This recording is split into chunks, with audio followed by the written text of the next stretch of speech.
বন্ধুরা, আশা করছি সবাই ভালো আছেন। আমি নিজের উদ্যোগে সাইডে যদিও আমার কিছু বিজনেস ছিল, তো নতুন করে আমি এই ছাগলের ফার্ম করছি এবং অলরেডি আমার এখানে 14টা ছাগল আছে, বাচ্চা এবং বড় দিয়ে।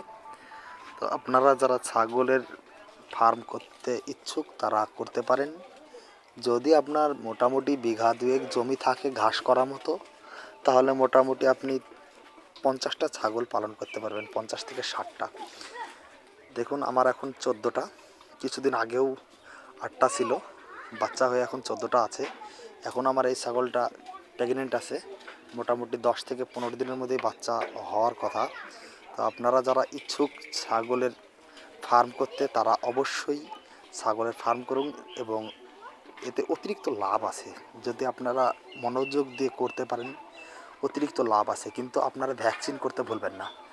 পিপিআর ভ্যাকসিনটা সব থেকে আগে করবেন। এগুলো ভ্যাকসিন ছাড়া কিন্তু ছাগলের সময় মতো সমস্যা আসতে পারে এবং অসুখ হতে পারে। শীতে আপনার বিভিন্ন রকম অসুখে জর্জরিত হয়, সেখান থেকে রক্ষা করতে গেলে আপনাদেরকে ভ্যাকসিনগুলো করতে অবশ্যই হবে। ধন্যবাদ।